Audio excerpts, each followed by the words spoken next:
Hi everybody, it's Don and I hope you're having a fantastic day. Well, we have another case of cruise passengers being left behind and saying it's basically the cruise line's fault. Now these folks are experienced cruisers. They said they've been on over 30 cruises, so they're not novice to the cruise industry. But they're still blaming Norwegian Cruise Line and the ship, the Norwegian Viva, for leaving them behind.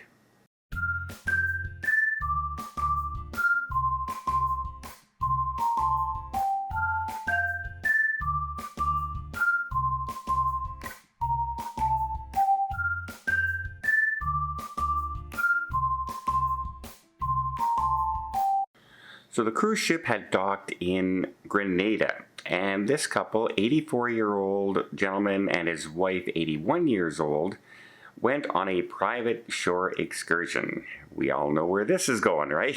As soon as you hear private shore excursion, you know they didn't book it through the cruise line, you know they're taking their chances, and this is kind of what happened. So, because of a rainstorm apparently that happened, the tour was late getting back towards the ship. Now the all aboard time was a 5:30 all aboard time with a departure at 6 p.m. Now they said at about 5:45 they contacted a relative on board the ship and said that they're delayed getting back. Tell them that we're delayed, but we're very close to the cruise port, we're almost there. And apparently the relative on board was told that the ship had to leave at 6 o'clock whether they were on the ship or not. Now, they say they arrived at 6:10, 10 minutes after 6, and the ship had pulled away and left the dock and was not sitting there anymore. And they are now blaming the cruise line for a couple things. First thing, they said, well, when we left our original cruise port, we were supposed to leave at 4, and we left at 5:30, a full hour and a half later than the scheduled departure time. And then the next two stops, they said, they left at least a half hour after that scheduled departure time. And they say, but the minute somebody was left behind, late getting back to the ship, they couldn't be bothered to wait for them that extra half hour. So I do have a response to that. I don't even have to listen to the cruise lines for this one, because I know for a fact that the cruise lines, yes, they schedule times to go in and out for ports and docks and things like that. But they are, like everybody else, they are at the mercy of the harbor master, that's working at that time. And if it's a busy day in port and there's multiple ships, then they get in line basically, and it's the harbor master that decides which ship leaves first. You can schedule the time, but it's completely up to the harbor master as to when they pull out. So if the harbor master says you're pulling out at 6, and if you don't pull out at 6, you're being charged for more time. And that can be expensive because they charge by the passenger in the ships. There's a whole docking fee thing.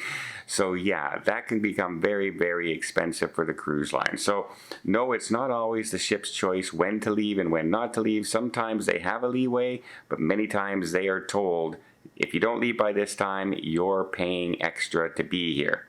So keep that in mind. But then they also said that the cruise line this happened on Monday, and the cruise line did not reach out to them until late Tuesday afternoon. And they said when they were left behind, they were left without their medication, their hearing aids, spare batteries, and their eyeglasses. Now, their daughter, who is still back at home, spent the evening rebooking them to get to the next cruise port to reboard the ship where it was going to be stopping, and she managed to do that for them.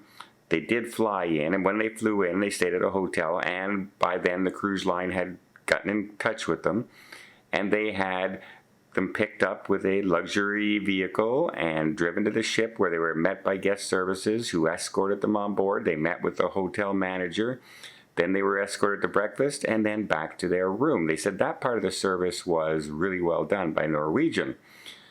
But they're still upset that it took 2 days to reach them.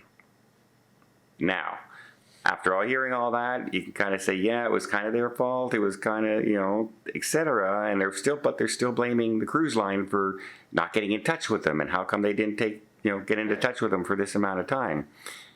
Norwegian has an answer. But before I tell you what Norwegian's answer is, let me just invite you to hit that subscribe button if you haven't done so already. If you want to keep up to date with everything going on in cruising, from the stories of what not to do, like don't be late for your cruise ship, to the new cruise ships coming online, to the rules that are changing, the rules that are being enforced, to the rules you can sometimes get away with. Keep us in touch here on the channel. It really does help when you hit the subscribe button, the like button, make comments, and again, I really, really do appreciate it. Okay, let's talk to Norwegian's Cruise Line's response, and they said, well, first off, their account of arriving at 6:10 was incorrect because they said the passengers were a full hour late getting back to the ship, which would mean they would have to have arrived at around 6:30. They also said they tried numerous times once they were left behind to reach the couple with the numbers that they provided. Now here's the thing, folks. If you leave your home phone number as a contact number, then that's the number they call to try and reach you. If you don't leave a cell phone number, or you don't have your phone on because roaming charges, etc. like that, you have it on flight mode, you're not going to receive these phone calls. So, important tip is to always leave a cell phone number as your contact number. That way, if anything like this ever happens, you can be found, reached out to, and helped in these situations. They even said they tried the emergency contact number numerous times before they finally got an answer and were able to get the contact number where the couple was located, at which point they then proceeded to work with them to get them back on the ship. And remember, because they took a private shore excursion, that all the expense that's happening here is on them. So it wasn't up to Norwegian to even get a car to pick them up. It wasn't on Norwegian to book flights for them. It wasn't on Norwegian to book a hotel for them. It wasn't on Norwegian at all to do any of this stuff. It was all on the couple. And no matter, it just goes to show, no matter how experienced you are, when it happens to you, you still kind of point the fingers at the cruise line. And yes, if you're an experienced cruiser, you know it doesn't matter whether you think they could have waited for you or not. The fact is, they don't have to wait for you. And it's not an obligation for them to have to wait for you. Whether there was a freak storm, whether there was a traffic jam, whether there was a car accident, any of those situations, they don't have to wait. They have to respect the port times. They have to respect their destination arrival times. They have to respect the cost of the cruise and the rest of the passengers on board. So yes, could they have waited? They could have. Were they obligated to? Absolutely not.